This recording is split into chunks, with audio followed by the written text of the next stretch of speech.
चलिए आज आप लोग को हम पढ़ाएंगे अक्षांश और देशांतर। क्या पढ़ाएंगे? तुम लोग पढ़े हो ना कि सूरज कक्षा के केंद्र पर होता है और सभी ग्रह उसके चक्कर लगाते हैं। पढ़े हो ना? बुध, शुक्र, पृथ्वी, मंगल, बृहस्पति, शनि, अरुण, वरुण। ठीक है, पढ़े हो? आज हम लोग उसमें से हम लोग किस पर हैं? पृथ्वी पर। हम लोग किस पर हैं? अब हम लोग आज पृथ्वी का विस्तृत अध्ययन करेंगे और उसके अक्षांश और देशांतर को। अगर कोई पूछ दे कि हम पृथ्वी पर कहाँ हैं, तो अपना जिला बताओगे। अब इतनी बड़ी पृथ्वी है, उस पर कैसे जानोगे कि हम कहाँ पे हैं? इसीलिए अक्षांश और देशांतर की कल्पना की गई। ये काल्पनिक रेखाएं हैं। क्या है? काल्पनिक रेखाएं हैं। तुमको मन मस्तिष्क में सोचना है कि हाँ ऐसी रेखाएं हैं, तब उसका लोकेशन हम क्लियर कर लेते हैं। कैसे क्लियर करेंगे ये जानिए। ग्लोब देखते हो ना? सबसे पहले ये जानिए कि हमारी क्या है? पृथ्वी है। क्या है? पृथ्वी है। अब इस पृथ्वी में मान लो हम बीच से एक लाइन खींची, तो ऊपर वाला को ये आपको पढ़ाया गया है कि उत्तरी गोलार्ध, दक्षिणी गोलार्ध, यानी उत्तर दक्षिण जानते हो ना? इसी नक्शे पर ऐसे जान लो। ऊपर होता है उत्तर, नीचे होता है दक्षिण, दाएं होता है पूरब और बाएं होता है पश्चिम। तो अगर आधे से हम पृथ्वी को काट दें एक रेखा से, तो ऊपर वाले को उत्तरी गोलार्ध, गोलार्ध माने आधा गोला ऊपर और आधा गोला नीचे, तो ये उत्तरी गोलार्ध और नीचे वाला दक्षिणी गोलार्ध। अगर इसको हम ऐसे काट दें तो आधा गोला पूरब और आधा पश्चिम, तो इसको पूर्वी गोलार्ध और इसको पश्चिमी गोलार्ध कहते हैं। तो हम सबसे पहले यह जानने की कोशिश करेंगे आज कि पृथ्वी पर अक्षांश क्या होती है, देशांतर रेखाएं क्या होती हैं और पृथ्वी कैसे घूमती है। सबसे पहले तुम लोग को बता दें कि पृथ्वी पश्चिम से पूरब घूमती है। इधर पूरब होगा, इधर पूरब होगा ना? इधर पश्चिम होगा। ये जो होता है बिंदु और ये बिंदु, ये उत्तरी ध्रुव कहते हैं। तो क्या कहते हैं? उत्तरी ध्रुव माने सबसे ऊपर का बिंदु। और ये है क्या? दक्षिणी ध्रुव। क्या है? दक्षिणी ध्रुव माने सबसे दक्षिण की बिंदु। अब हम पृथ्वी पर गोला बनाते हैं। जैसे ये गोल है पूरा ऐसे, पृथ्वी का ऐसे गोल है। एक स्फीयर है। स्फीयर माने गोला और सर्किल माने होता है वृत्त। स्फीयर जो होता है 3 डायमेंशनल होता है, उसमें लंबाई, चौड़ाई, मोटाई सब है। और वृत्त क्या होता है? 2 डायमेंशनल होता है। वो सिर्फ एक धागा लिए और ऐसे बना दिए, वो सर्किल बन गया। लेकिन स्फीयर में मोटाई जो तो ऐसे है, चारों तरफ से गोल है ना? जैसे गेंद देखे हो, गेंद खेलते हो ना, वैसे हमारी पृथ्वी है।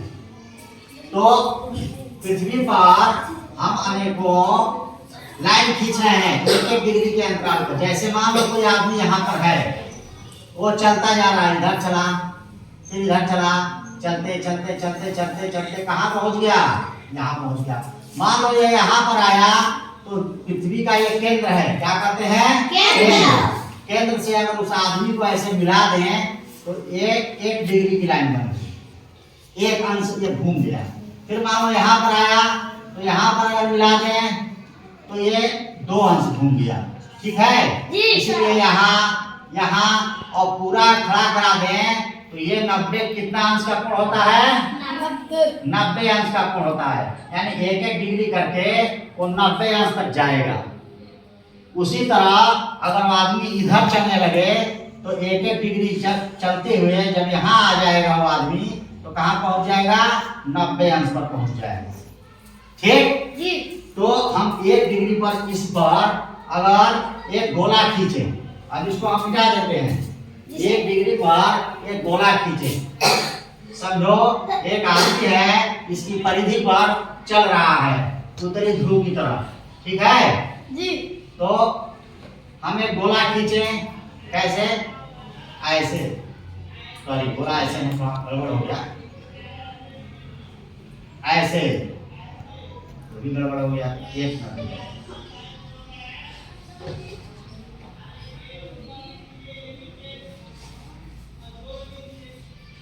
ऐसे ऐसे ऐसे ऐसे ऐसे, ये क्या है? ये पूरा घुमाते हुए गोला है। जो पृथ्वी है उसको पूरा घुमाते हुए खींचा गया है 1 डिग्री पर। उसी तरह हम नीचे खींचेंगे तो ऐसे ऐसे ऐसे ऐसे,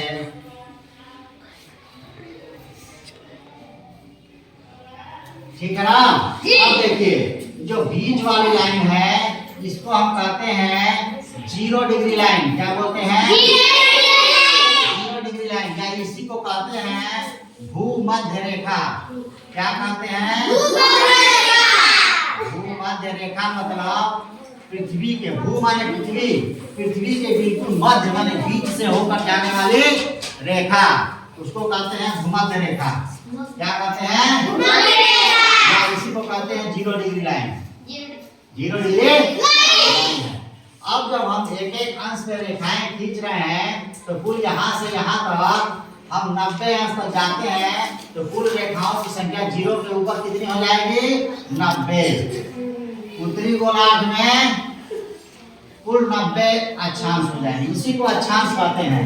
माने पृथ्वी पर हम एक एक अंश पर हम y अक्ष के समक्ष जो है 1-1 डिग्री पर अगर गोला खींचे, सर्किल बनाएं, इसी को अक्षांश कहते हैं।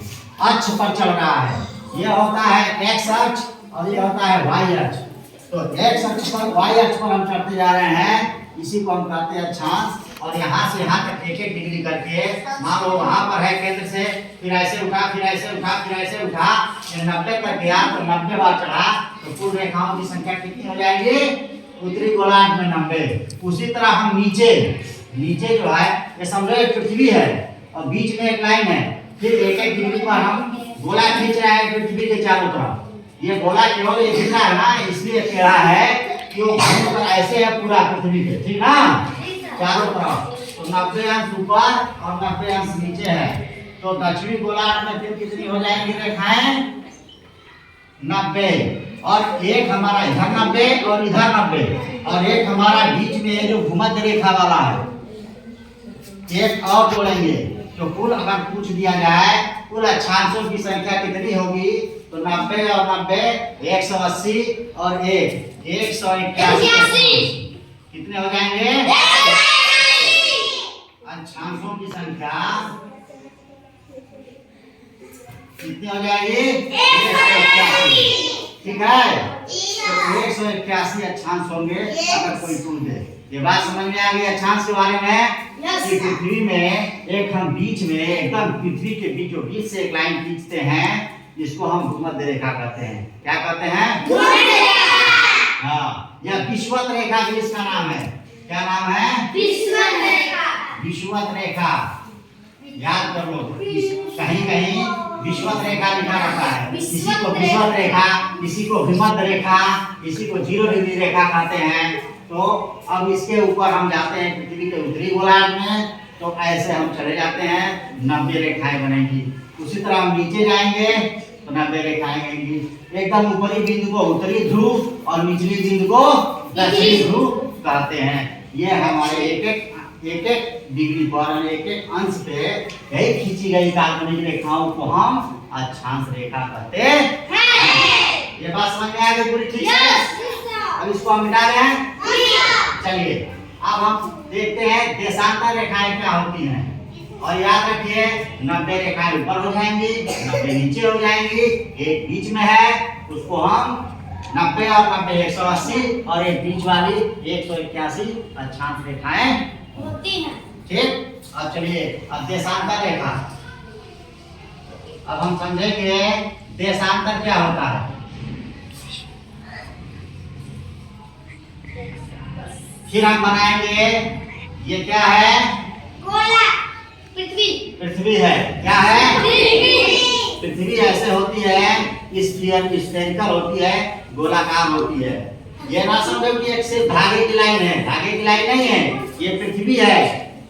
अब हम ऐसे ऐसे तो लाइन खींच लिए, अब हम ऐसे ऐसे जरा लाइन देखे कल्पना करें तो मान लीजिए उत्तरी ध्रुव को दक्षिणी ध्रुव से मिलाने वाली एक रेखा हम खींच लिए, ठीक। अब हम जैसे ऐसे लाइन बनाए थे, अब हम ऐसे लाइन बनाते हैं पृथ्वी के चारों तरफ। अब ये कल्पना करिए लाइन कैसे है। ये जो लाइन है,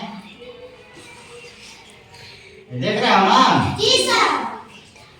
तरबूज की तरह दिख रहा है? जी सर। तो ये जो है, ये देखो, हम पृथ्वी पर जो लाइन खींच रहे हैं और पूरा चारों तरफ खींच रहे हैं, ऐसा नहीं कि सिर्फ एक तरफ खींच रहे हैं। पृथ्वी तो गोल है ना, तो पूरा घुमाते हुए लाइन खींच रहे हैं। तो यहाँ से शुरू कर रहे हैं घुमाते हुए लाइन, यह घुमाते हुए लाइन, यहाँ से घुमाते हुए लाइन, पूरा ये चक्कर लगा रहे हैं। तो जैसे हम यहाँ से शुरू कर रहे हैं तो यहाँ से आए 90, 90 से फिर 180, 180 से फिर 270, फिर कुल कितना डिग्री घूमते हैं एक गोला में? 360 अंश घूमते हैं। पूरा एक चक्कर लगाने में हम 360 अंश घूमते हैं। माने ये जो लाइन है, ये घूमते हुए, खींचते हुए, ऐसे चक्कर लगाते हुए ये पूरा पृथ्वी के चारों ओर हम ऐसे ऐसे लाइन खींचे हैं। इन जो ये लाइन है, जो y अक्ष के समानांतर है और x अक्ष को काटती हुई बनाई गई हैं, इनको हम देशांतर रेखाएं कहते हैं। मतलब पृथ्वी पर जो हॉरिजॉन्टल लाइन है, क्षैतिज हॉरिजॉन्टल में तो ऐसे ऐसे खींचे थे ना, उसको अक्षांश रेखाएं, और जो परपेंडिकुलर लाइन हमको दिख रही है सर्किल, उसको हम देशांतर रेखाएं कहते हैं। अब देशांतर रेखाएं कितनी हो जाएंगी? तो हर एक डिग्री पर एक खींचे हैं, इसमें भी, यानी होना चाहिए कुल कितना? 360। लेकिन जो हम जब 360 पे आते हैं तो जो 180 वाला है वो फिर से हम उसी पर पहुंच जाते हैं, रिपीट कर देते हैं, ठीक है ना? तो एक कम होगा उससे, तो ये हो जाएगा 359। अब देखिए क्यों इन लाइन की जरूरत पड़ी, इसके क्यों इन रेखाओं की जरूरत पड़ी, यह जानने की कोशिश करते हैं। सबसे पहले यह हम जान लें कि पृथ्वी पर दिन रात कैसे होते हैं, तब इन रेखाओं को, ये लोकेशन ट्रेस करने में आपको आसानी होगी कि कोई व्यक्ति को कैसे पता लगाएंगे अक्षांश और देशांतर रेखाओं की सहायता से कि वो कहाँ पर है। इसमें एक चीज और जान लीजिए, पृथ्वी कैसे घूमती है सूरज की चारों तरफ, या अपने अक्ष पर, या पहले जानिए पृथ्वी क्या है? बिल्कुल सीधा नहीं है, पृथ्वी अपने अक्ष पर झुकी हुई है।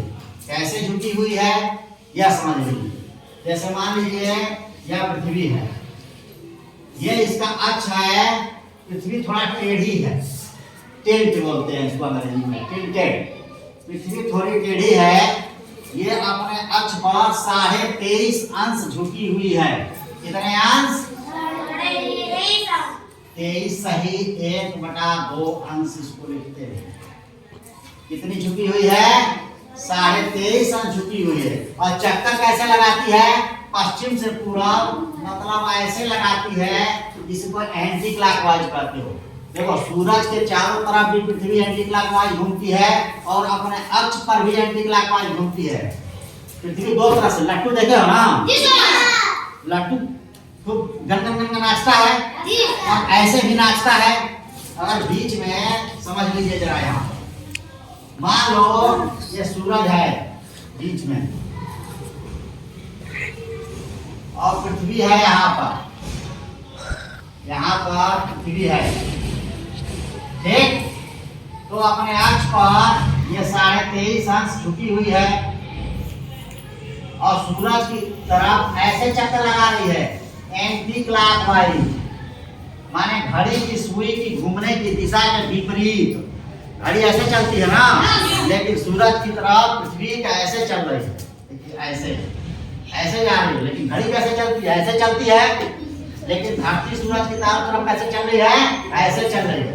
और अपने अक्ष पर, माने यहाँ भी ये घूम रही है, देखो दो चीजें हैं, ऐसे भी घूम रही है और ऐसे भी घूम रही है। अपने अक्ष पर ऐसे भी घूम रही है, माने पृथ्वी जो है अपने अक्ष पर भी एंटी क्लॉकवाइज घूम रही है और सूरज के चारों तरफ भी एंटी क्लॉकवाइज घूम रही है। बात समझ में आ रही है? जो पृथ्वी सूरज के चारों तरफ घड़ी की सुई की दिशा में, जैसे घड़ी की सुई की दिशा के विपरीत दिशा में घूमती है, घड़ी ऐसे चलती है लेकिन पृथ्वी सूरज की तरफ ऐसे चल रहा है। और जो अपने अक्ष है, ये जो उसकी लाइन है उसके ऐसे भी घूम रहा है, ऐसे घूम रहा है और ऐसे घूम रहा है। समझ में आ रहा है ना? पृथ्वी अपने अक्ष पर सुई की घड़ी की दिशा के भी एंटी क्लॉकवाइज घूम रही है, ये भी एंटी क्लॉकवाइज है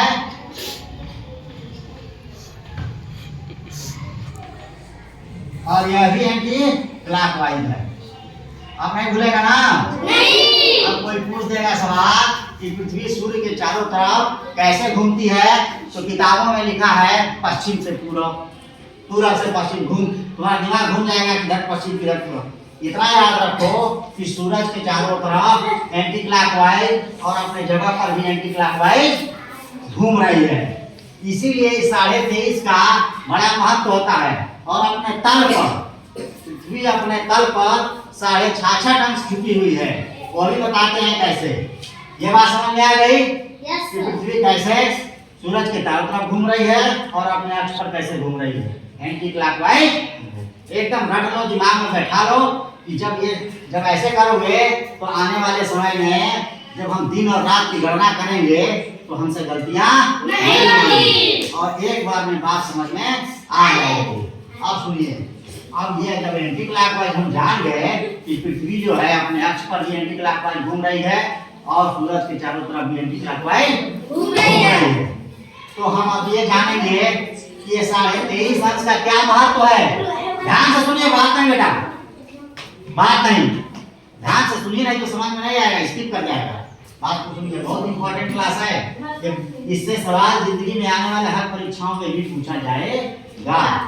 अब देखिए इस 23.5 अंश का क्या महत्व है। अब हम बना दिए एक पृथ्वी, ये क्या है? पृथ्वी। दिख रहा है? दिख रहा है।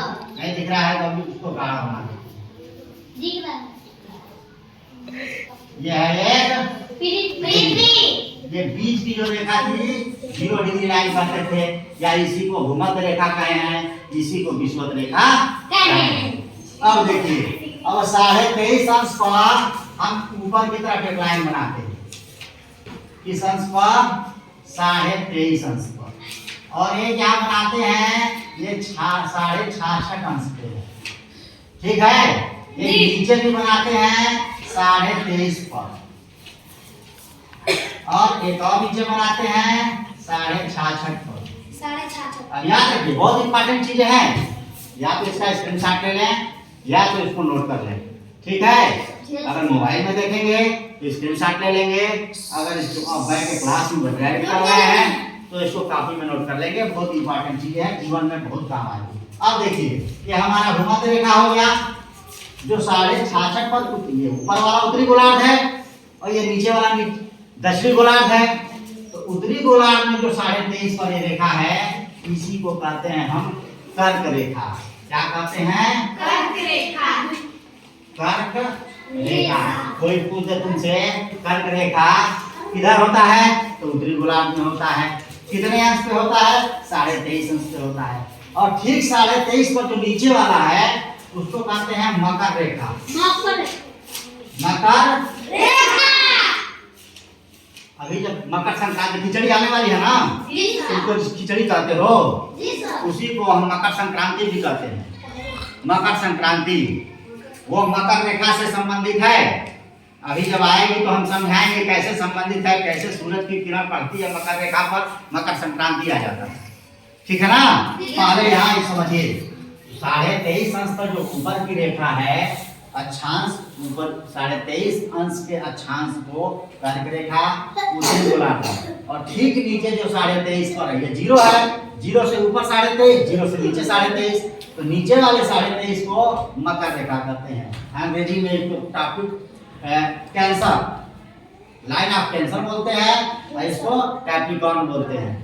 छोड़ो, अंग्रेजी से मतलब नहीं है, हमारा हिंदी मीडियम का क्लास है। अब देखिए, अब एक 66.5 वाली ऊपर है एक 66.5 वाली नीचे भी है। तो जो 66.5 वाली ऊपर है इसको कहते हैं आर्कटिक वृत्त। क्या कहते हैं? आर्कटिक वृत्त। और जो नीचे वाली 66.5 है इसको बोलते हैं अंटार्कटिक